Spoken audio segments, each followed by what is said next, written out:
Hello friends, welcome back to my YouTube channel. I am Deepak Singh. I hope you all are very well. So आज की next video में हम discuss करने वाले हैं DEd special education course HI paper third of language and communication.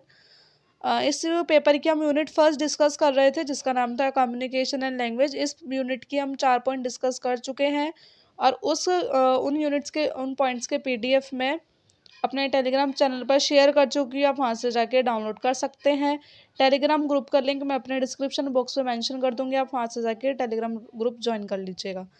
और please मेरी video पसंद आए तो लास्ट में एक लाइक ज़रूर कीजिएगा और ज़्यादा से ज़्यादा शेयर कीजिए। मेरे चैनल को सब्सक्राइब कीजिए।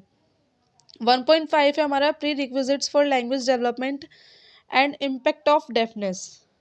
भाषा विकास और बहरेपन के प्रभाव के लिए पूर्व आवश्यकता कि लैंग्वेज डेवलपमेंट और श्रवण बाधिता के प्रभाव किस तरह से पड़ते हैं और किस तरह से उनका लैंग्वेज डेवलपमेंट होता है, इसमें हम वो जानेंगे।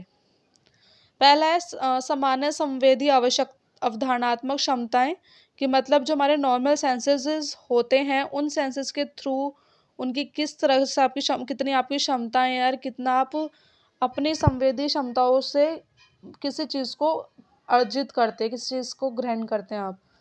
यदि किसी हिंदी भाषा परिवार के बच्चे को भाषा सीखने से पहले इंग्लैंड में छोड़ दिया जाए तो उसकी भाषा क्या होगी, यह निर्धारित किया जा सकता है। वही भाषा बच्चे में विकसित की जा सकती है क्योंकि उसे वही सुनने को मिलता है। कि हिंदी भाषा के परिवार के बच्चे को उसकी भाषा सीखने से पहले इंग्लैंड में भेज दिया जाए और या फिर अलग किसी राज्य में भेज दिया जाए तो जो वहाँ की भाषा होगी, जो वो भाषा को सुनेगा, उसकी भाषा वैसे ही होगी और उसी तरह से उसकी भाषा का विकास होगा। यदि हम ज्ञानेंद्रियों की बात करें तो श्रवण इंद्रिय भाषा सीखने में सबसे महत्वपूर्ण है।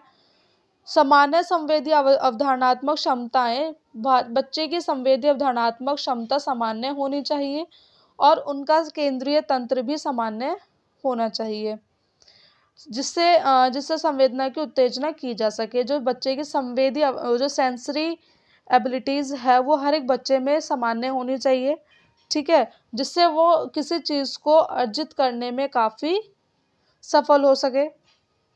दूसरे शब्दों में कहे तो बच्चे में धारणा की क्षमता सामान्य होनी चाहिए कि हर एक बच्चे में जो किसी चीज़ को धारण करने की जो क्षमता है वो सामान्य होनी चाहिए।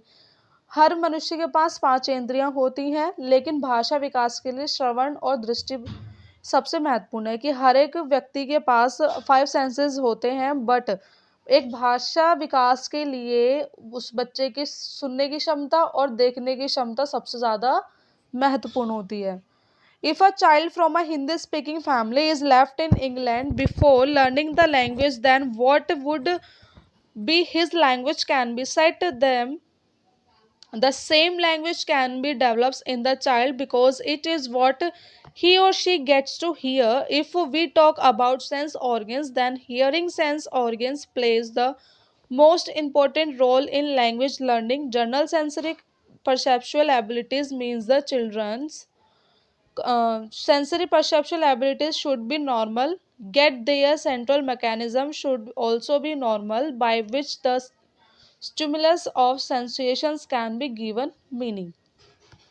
In other words, the abilities of perception should be normal in the child. Human has 5 senses organs, but for the development of language, hearing and sight are the most important one.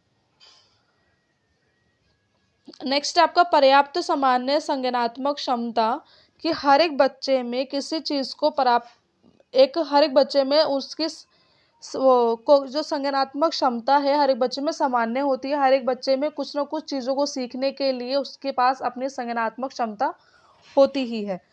उसी तरह से भाषा विकास के लिए हमारी संज्ञानात्मक जो क्षमता है वो काफ़ी ज़्यादा इम्पोर्टेंट होती है, क्योंकि आप किसी चीज़ को सुनते हो, सुनकर उस चीज़ को समझना और उस चीज़ को एडेप्ट करना वो हमारे संज्ञानात्मक विकास पर निर्भर करते हैं, ठीक है। भाषा विकास के लिए संज्ञानात्मक गतिविधि आवश्यक होती है क्योंकि भाषा विकास एवं संज्ञानात्मक क्षमता निकट रूप से संबंधित है। वे एक दूसरे को बढ़ने में मदद करते हैं और फ्लोरिश भाषा विकास के लिए संज्ञानात्मकता की आवश्यकता होती है, कि जो संज्ञानात्मक और भाषा विकास एक दूसरे से काफ़ी रिलेटेड होते हैं।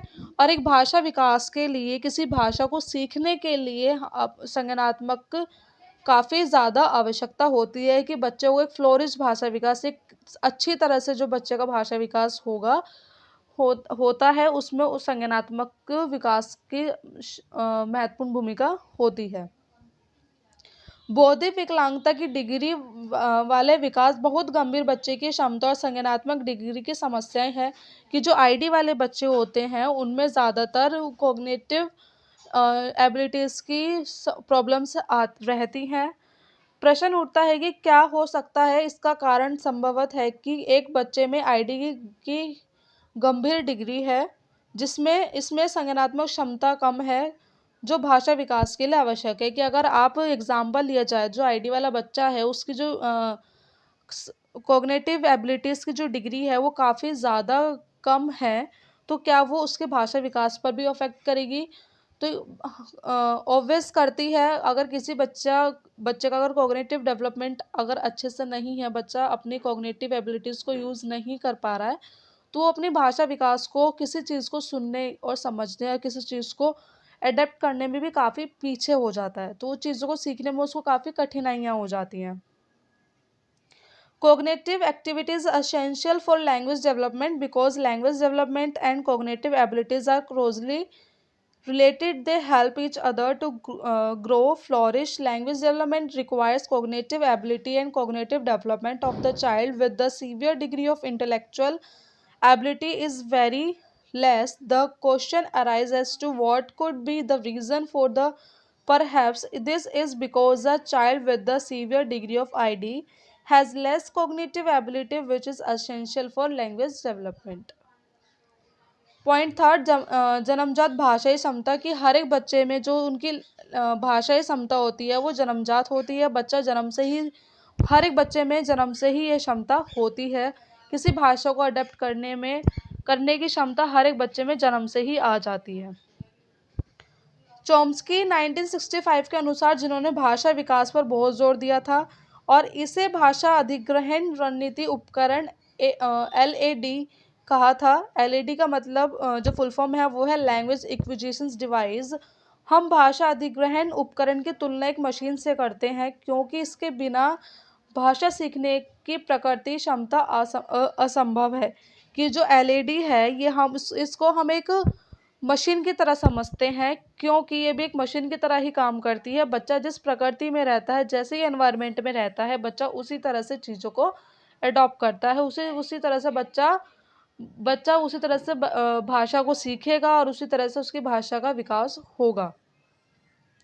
प्रत्येक प्राणी की अपनी कुछ प्राकृतिक क्षमताएं होती है जो उसे कुछ विशेष कार्य करने में मदद करती है। कि हर एक प्राणी की, हर एक इंडिविजुअल ह्यूमंस की अपनी एक खुद की क्षमताएं होती हैं, जिससे वो उनके हर एक कार्य को करने में काफ़ी हेल्प करती है। उदाहरण के लिए मनुष्य उड़ नहीं सकता, क्योंकि उस मनुष्य में उड़ने की जन्मजात क्षमता नहीं होती है। क्योंकि मनुष्य कभी उड़ तो नहीं सकता ना, क्योंकि उसमें जन्मजाती क्षमता होती ही नहीं है। अब जैसे हम में जन्मजात क्षमताएं जो होती है भाषा को सीखना, ये हर एक बच्चे में जन्मजात होती है। ऐसे ही अब उड़ने की क्षमता तो पक्षियों में होती है, तो पक्षी उड़ना जन्म से ही सीख जाता है कि हाँ उसको उड़ना है, तो वो उड़ना उसको सीख जाता है। अब हम में क्या होती है कि हमारी जो लैंग्वेज होती है, बच्चे की जो लैंग्वेज होती है वो उसकी बर्थ से स्टार्ट हो जाती है। क्योंकि बच्चा अपने साउंड को, चाहे वो रोकर, आपने स्टेजेस पढ़े होंगे जिसमें बच्चा पहले रोना शुरू करता है, धीरे धीरे जैसे उसमें डेवलपमेंट होता चला जाता है, उसी तरह से उसकी भाषा विकास भी होता रहता है। According to Chomsky, 1965, who has put a lot of emphasis on language development and called it language acquisition strategy device, LAD, we compare a language acquisition device to machine because without the natural ability of language learning is impossible. Every creature has some natural abilities of its own help it to do some special work. For example, human cannot fly because do not have the innate ability to fly. Point fourth, भाषा input, language input. ऐसा माना जाता है कि बच्चा LAD के साथ पैदा होता है, जो हमेशा काम करने के लिए तैयार रहता है। LAD मतलब बच्चे की जो लैंग्वेज एक्विजिशंस है, मतलब किसी भाषा को सीखने की जो क्षमता है, उसको ग्रहण करने की जो क्षमता है, वो उसके पैदा होने के साथ ही वो चीज़ उसमें होती है। लेकिन यदि किसी बच्चे में भाषा सीखने की जन्मजात क्षमता है, लेकिन वह बचपन में जंगल में रहता था, तो इस कारण उपकरण को सक्रिय करने की आवश्यकता है। कि अगर एक बच्चे को अगर देखा जाए कि जन्मजात क्षमता बच्चे में होती है कि भाषा विकास की, तो लेकिन अगर एक बच्चा काफ़ी खुले एनवायरनमेंट में और ऐसे जंगल जैसे इलाके में रहा है, तो उसको जो उपकरण है, जो उसकी लैंग्वेज का जो विकास है, उसको एक्टिव करने की काफ़ी ज़्यादा आवश्यकता होती है। भाषा अधिग्रहण तंत्र सक्रिय नहीं हो पाता और भाषा का विकास अवरुद्ध हो जाता है। अब जैसे जो बच्चे की जो लैंग्वेज एक्विजिशंस है, वो काफ़ी एक्टिव नहीं हो पाती है, तो उसी तरह से वो बच्चे के भाषा विकास को काफ़ी अफेक्ट करती है।